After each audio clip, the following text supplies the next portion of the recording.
Hello students, हम लोग exercise 31.4 पे हैं और क्वेश्चन नंबर है 20। क्या करा, एक हवाई जहाज अधिकतम 200 यात्रियों को यात्रा करा सकता है।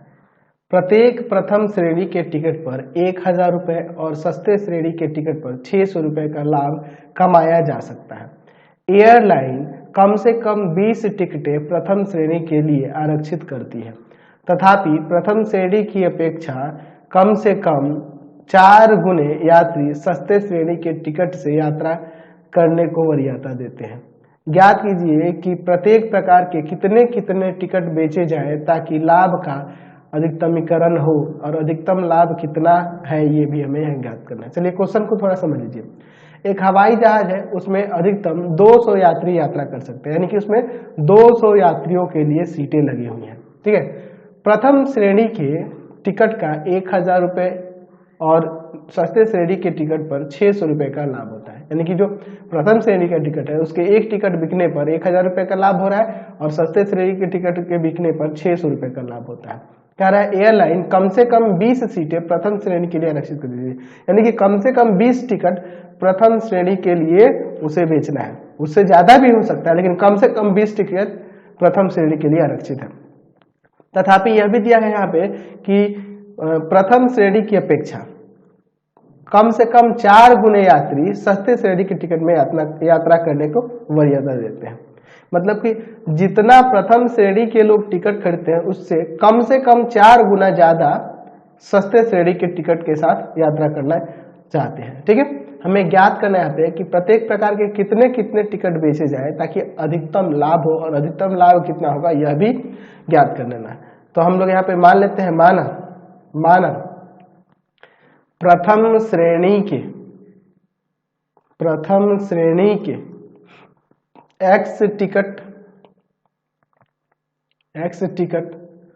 तथा साधारण या सस्ते श्रेणी भी लिख सकते हैं, सस्ते श्रेणी के वाई टिकट बेचे जाए तो लाभ अधिकतम होगा।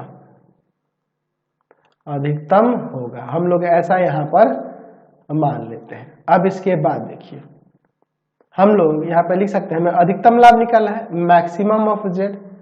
अच्छा, ऑब्जेक्टिव फंक्शन क्या होगा देखिए, हम लोग एक्स टिकट प्रथम श्रेणी का देख रहे बिक रहा है, तो एक्स टिकट बिक रहा है और एक टिकट पे 1000 रुपये लाभ होता है प्रथम श्रेणी वाले पे, तो 1000 एक्स रुपये लाभ हो जाएगा, और प्लस प्रत्येक सस्ते श्रेणी के टिकट पर 600 रुपये का लाभ कमाया जाता है। तो और एक टोटल वाई टिकट है, तो यहाँ 600 वाई लाभ हो जाएगा, तो ये कुल लाभ हो गया। ठीक है, अब देखिए कह रहा है एयरलाइन कम से कम 20 टिकटें प्रथम श्रेणी के लिए आरक्षित कर देती है।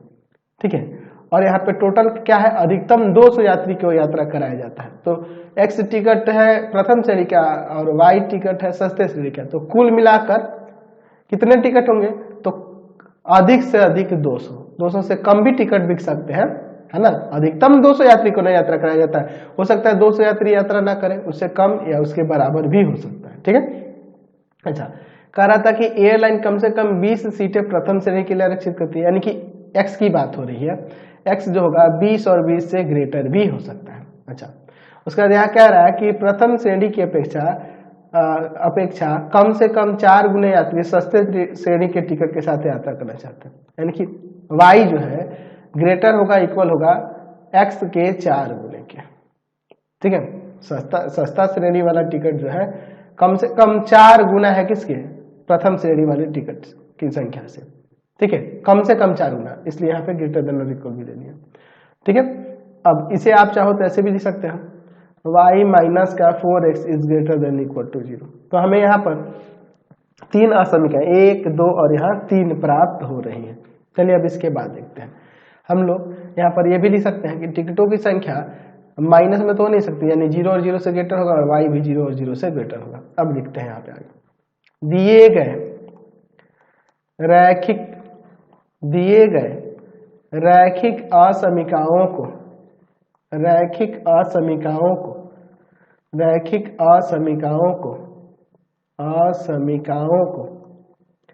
रैखिक असमीकाओं को रैखिक समीकरणों में बदलने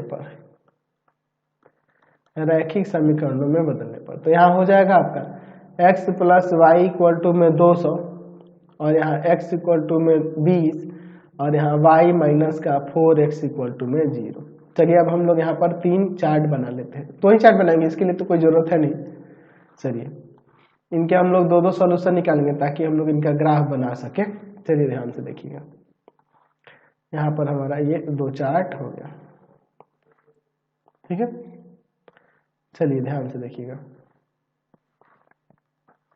यहाँ x यहाँ y, x का 0 रखेंगे, y का 200, y 0 रखेंगे, x का 200, x y।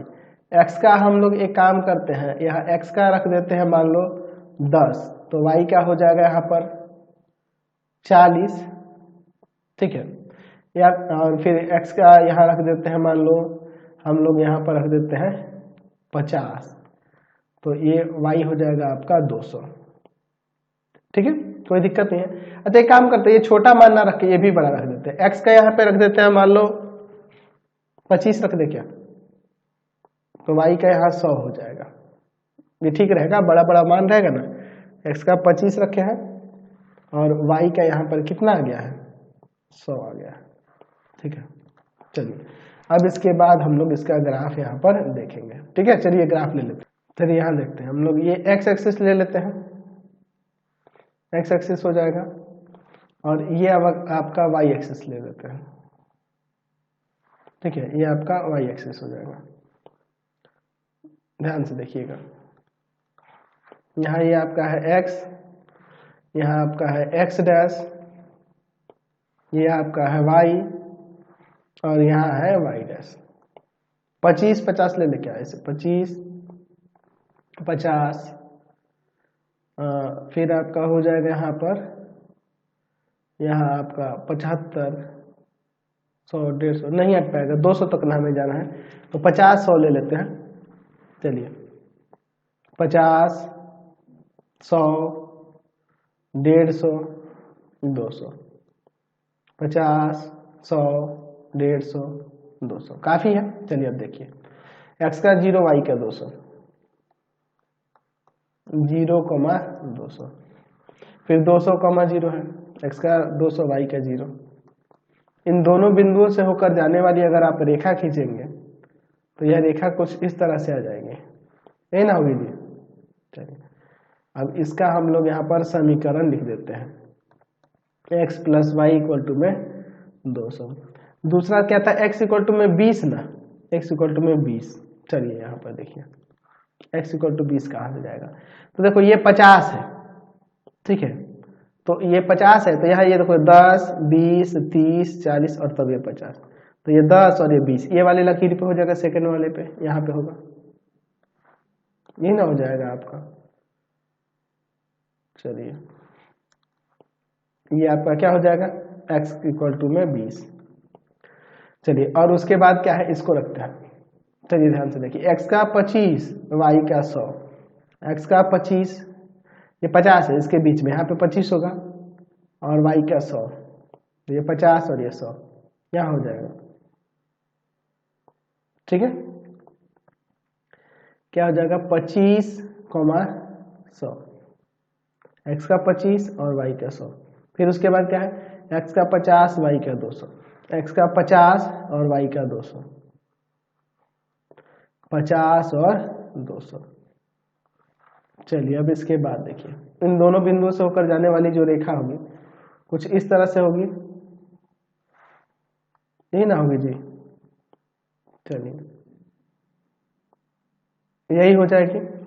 चलिए इसका समीकरण हम लोग लिख देते हैं। इसका समीकरण है आपके पास क्या, y minus 4x equal to 0। अब हल क्षेत्र का पता करेंगे। चलिए तो अब हम लोग चेक करते हैं असमीकाओं को। चलिए 0, 0 पर ले लेते हैं, है ना। पहली दो तो 0, 0 पर हो जाएगी, 0, 0 पर असमीका है। हल क्षेत्र को बतलाएंगे तो पहले वाले में क्या था, x plus y is less than equal to 200, ठीक है। 0 + 0 is less than equal to 200, यानी कि 0 इज लेस देन और इक्वल टू 200, ये आपका सत्य है। ठीक है, दूसरे वाले में देखिए इसमें तो 0 ग्रेटर या इक्वल है 20 नहीं है, तो ये आपका असत्य हो जाएगा, असत्य है। अच्छा, इसमें हम लोग 0 0 पर रखेंगे तो गड़बड़ हो जाएगा। इस रेखा के इधर का कोई बिंदु ले लो या इधर का, तो चलिए ना इसी पे रख लेते हैं 0,200 पर। असमीका को चेक करते हैं।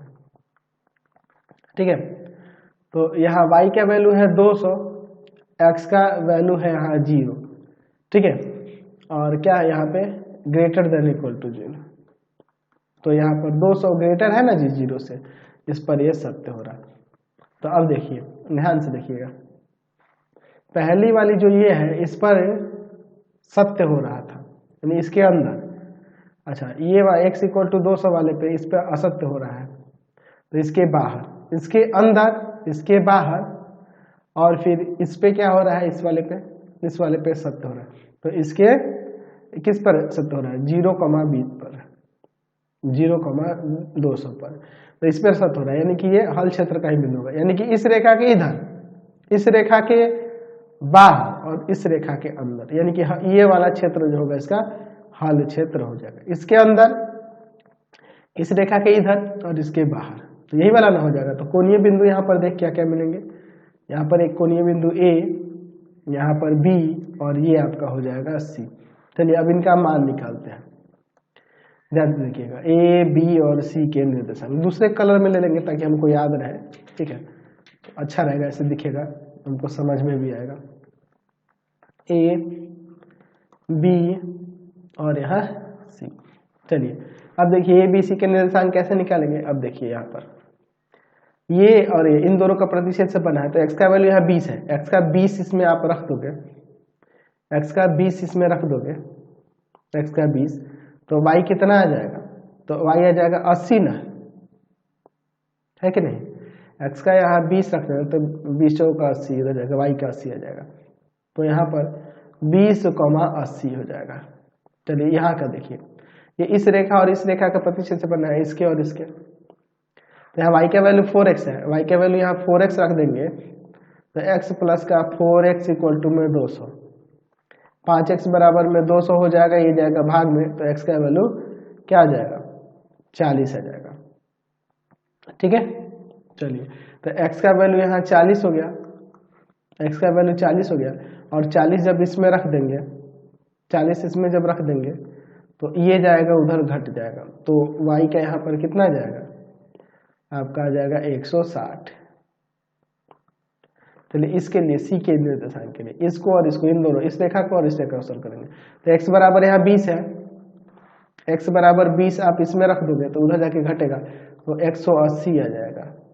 ठीक है, चलिए तो तीनों के निर्देशांक आ गए, तो आप लिख सकते हैं कि हल क्षेत्र, हल क्षेत्र एक त्रिभुज है, एक त्रिभुज है जिसके, जिसके कोणीय बिंदु, जिसके कोणीय बिंदु A 20,80, B 40,160 तथा C 20,180 है।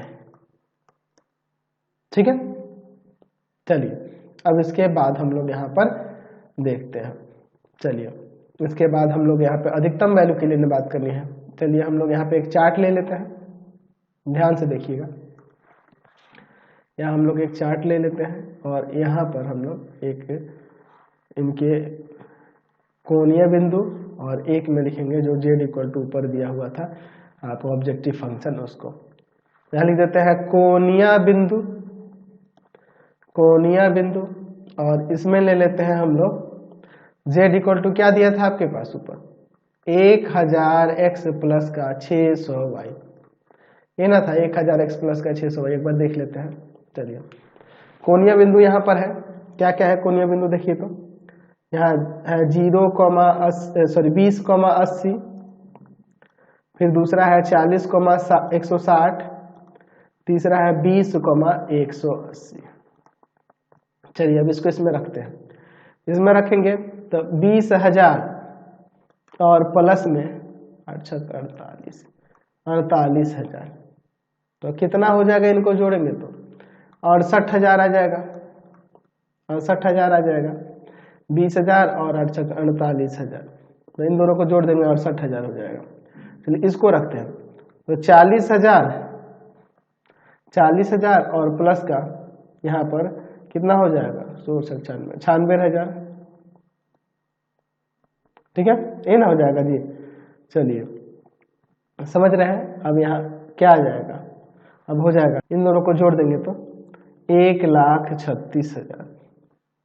ठीक है, 1,36,000। फिर इसको रख देते हैं।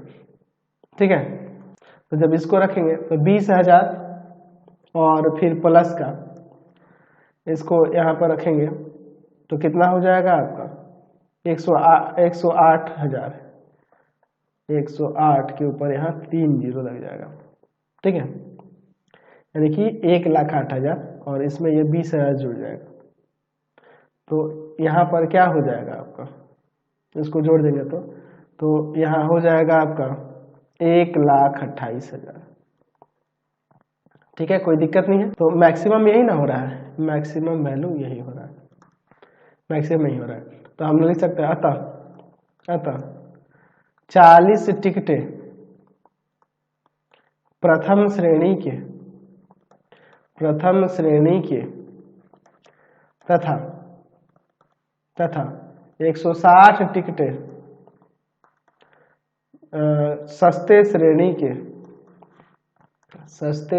के बेचने पर लाभ अधिकतम होगा। और अधिकतम लाभ कितना हो जाएगा, अधिकतम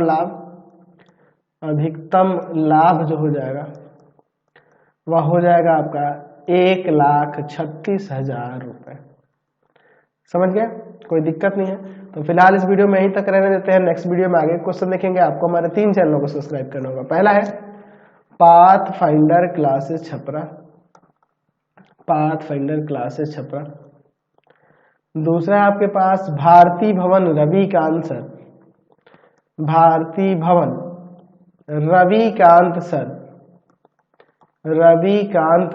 और तीसरा चैनल है रविकांत सर के नाम से।